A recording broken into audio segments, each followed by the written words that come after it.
Assalamualaikum warahmatullahi wabarakatuh. Alhamdulillahirabbil alamin. Hamdan syakirin, hamdan na'imin, hamdan yuafi ni'amahu wa yukafi mazidah.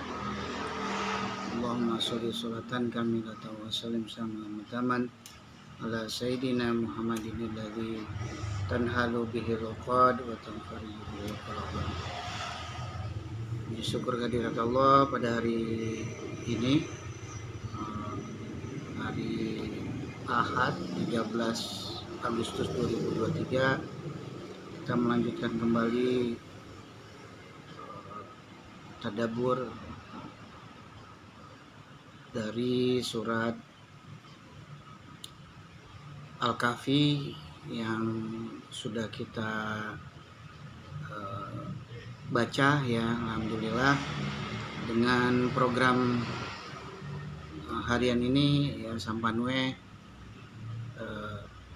kemudian bisa memiliki motivasi ya, semangat untuk mengeksplor ya mengeksplor Al-Quran ya, yang di dalamnya terdiri beberapa surat, di antara surat Al-Kahfi yang terdiri dari beberapa ayat, dan kita telah sampai di ayat ke-38 ya. Yang kemarin sudah kita sampaikan bahwasanya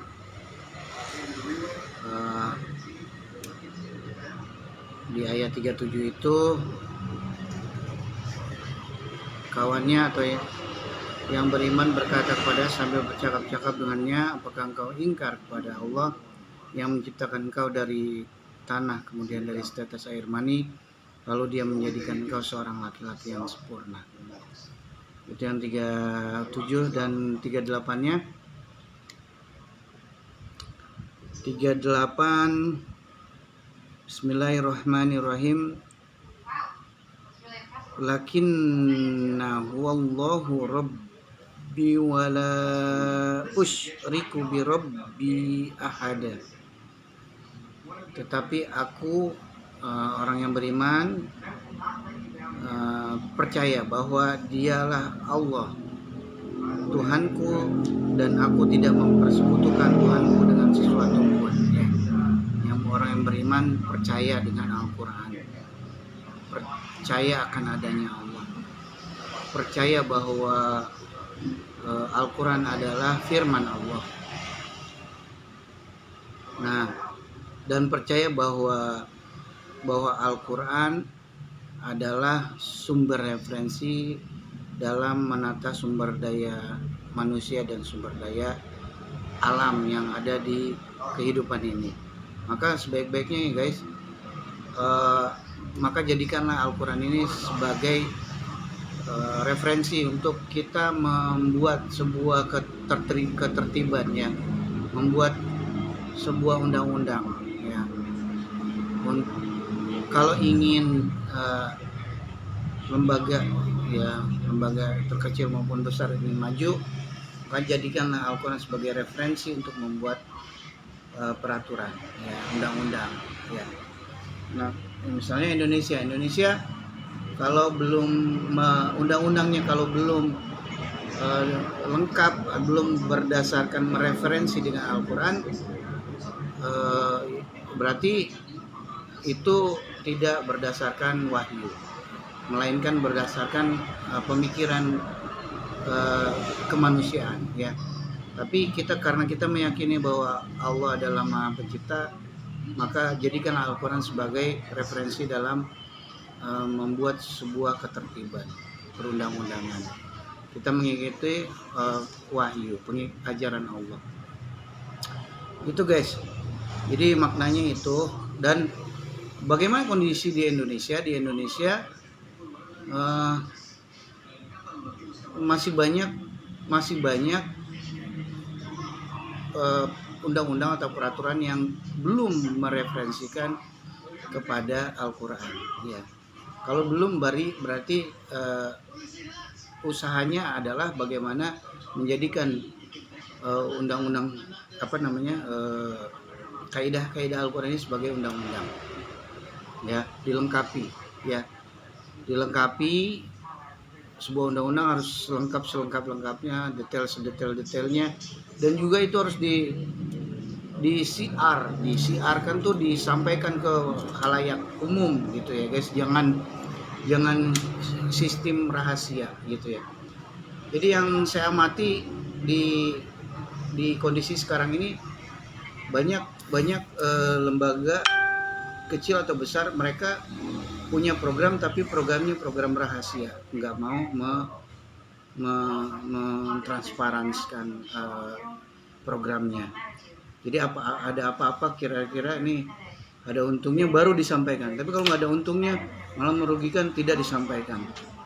Jadi namanya politik rahasia, program rahasia. Saya nggak tahu menahu tentang program-program di daerah saja. Daerah saya aja misalnya gitu ya, di Cirebon ya, ada program apa gitu, ada gerakan apa gitu ya, di di kotanya ya, kemudian di kecamatannya ada program apa aja, di kelurahannya ada program apa aja, di RT RW-nya ada. Tidak ada informasi.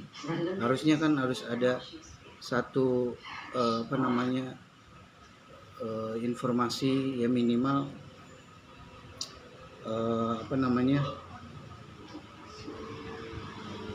surat ya, misalnya surat edaran lah gitu ya. Kalau memang si petugas kebanyakan kerjaan ya pakai surat edaran apa untuk menyampaikan program-programnya gitu guys ya.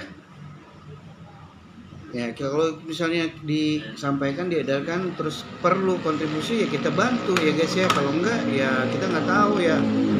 Dan juga hal-hal lainnya, misalnya tentang informasi dari pusat ya, kita nggak tahu menahu ya. Sekiranya itu mendatangkan kerugian buat mereka tidak menyampaikan. Tapi ini kayaknya menguntungkan, mereka sampaikan. Harusnya nggak begitu. Harusnya apapun informasi dari pusat, mau buruk mau baik ya, diedarkan, disampaikan ya. Termasuk contohnya bansos lah ini ya, atau tentang memang sih ya, kita harus berusaha keras mencari informasi di media sosial ya, atau di internet ya. Tapi kan pas lagi ngeliat, pas orang lagi punya HP, kalau yang nggak ngerti apa-apa ya.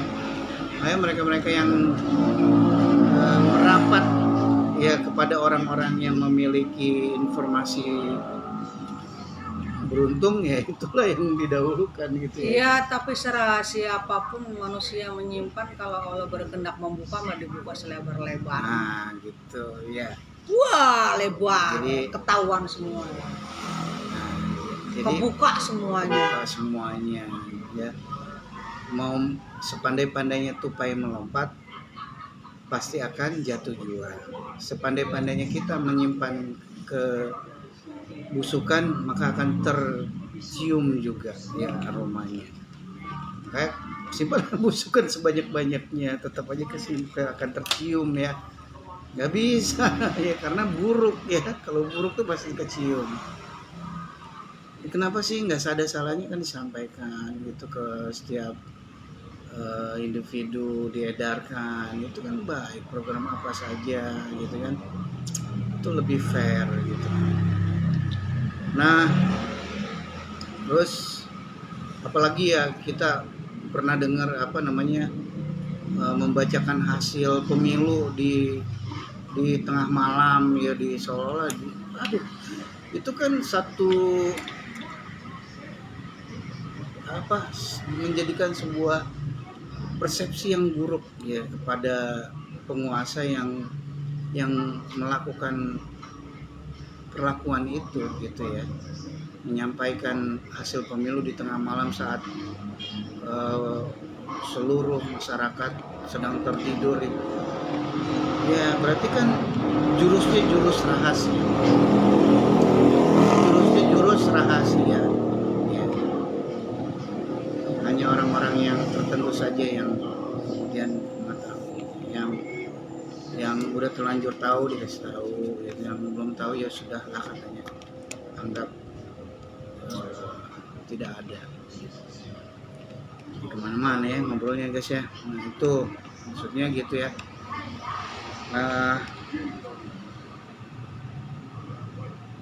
Dari ya masalah referensi ya Quran ya, Quran dan juga masalah perundang-undangan yang harus dilengkapi ya, nggak apa-apa sebanyak-banyaknya, tapi mau sebanyak-banyaknya memang kudu banyak, nggak kudu banyak sih, dikit tapi bisa bisa menjadi solusi, tidak masalah gitu. Kemudian sedikit tidak menjadi solusi berarti kurang diperbanyak gitu, undang-undangnya, peraturannya, ketertibannya ya, dilengkapi. Apa sih, Bi? Nah, terus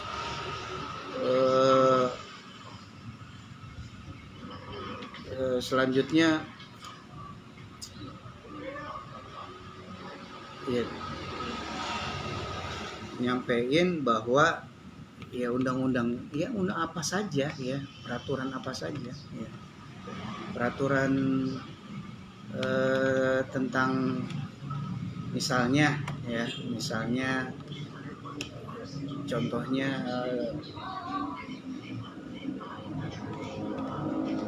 tentang keindahan gitu ya, tentang ketertiban ya, jalan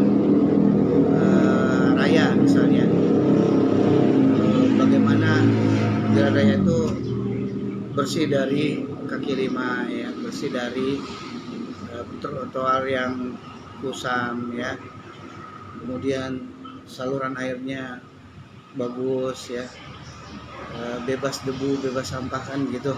Juga undang-undang misalnya undang-undang pasar modern misalnya gitu ya.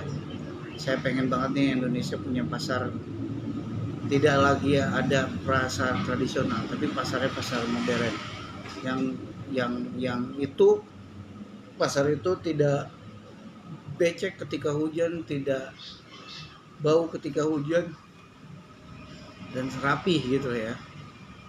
Gitu. Itu tentang Indonesia. Kita bicara tentang Indonesia. Lalu tadi sudah sampai 38, udah berapa menit nih saya ngomong? Udah 12 menit ya, udah hampir 13 menit. Baru satu ayat aja tuh guys ya. Satu ayat lagi aja. Yang ayat ke-39-nya. Walaula iz dakhalta jannatak qulta masya Allah. Dan mengapa ketika engkau memasuki kebunmu tidak mengucapkan masya Allah? La quwwata illa billah. Tidak ada kekuatan melainkan kekuatan Allah. In taroni ana aqalla minka malau walada.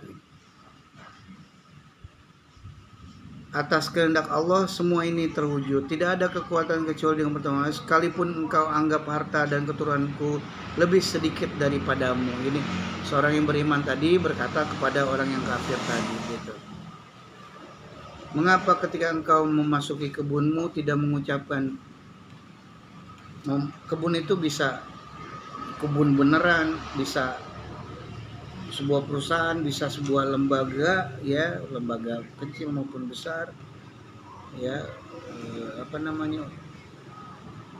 apapun itu, dan kita memasukinya kita harusnya masya Allah, sungguh ya, la quwata illa billah, sesungguhnya semua ini karena kehendak Allah ya, semua ini karena kehendak Allah. Kalau Allah tidak menghendaki maka ini semua tidak akan terjadi, terwujud gitu ya. Maka kita senantiasa tawakal kepada Allah gitu ya. Jadi ayat ini untuk menghindari kesombongan ya, mengikis kesombongan dalam diri kita mengikis keakuan, keegoan ya dalam diri kita, sehingga semua harus disandarkan, ya harus dikaitkan kepada Allah. Ya semua ini terjadi karena Allah. Kita hidup, saya juga bisa tayangan secara langsung juga karena kekuatan dari Allah. Ya mudah-mudahan ini menjadi amal baik ya buat kita, dari poin pahala nanti menghadap Allah Subhanahu wa taala. Terus udah ya 3839 cukup lumayan ya, uraiannya lumayan banyak ya. Padahal cuma 2 ayat uraiannya sampai 15 menit ya guys ya. Bener juga ya, ternyata bahwa Al-Quran itu diibaratkan kalau kandungannya itu, uraiannya itu kalau lautan dijadikan tinta dan pepohonan yang di seluruh di bumi ini menjadi penanya, tidak akan cukup ya untuk mengurai semuanya. Bener, ini saya 2 ayat aja udah 15 menit guys. Gitu guys. Tapi ya jelas kita terus ikhtiar ya, waktu demi waktu saya pergunakan waktu saya pergunakan merchant saya untuk kita sama-sama berwirid ya, berzikir mengingat Allah di surat Al-Kahfi ya. Selamat datang Pak Ahmad Basofi ya, selamat menyaksikan. Mudah-mudahan ya tontonan dari Pak Ahmad membuat semangat saya semakin bergelora. Terima kasih. Dan semoga Pak Ahmad Basofi sehat selalu, diberikan kebahagiaan dan kedamaian, ketenangan, kelimpahan rezeki dan ilmu, dan juga diijabah segala harapan dan doanya, dan juga dilindungi dari mara bahaya oleh Allah Subhanahu wa taala. Amin amin ya rabbal alamin. Baik guys, saya cukupkan sekian di tayangan tatapan pada malam hari ini, sudah 15 menit. Dan akhirul kalam, saya teriak Indonesia, maka sahabat bilang merdeka ya. Indonesia. Yeah. Indonesia. Indonesia merdeka, alhamdulillah. Assalamualaikum warahmatullahi wabarakatuh.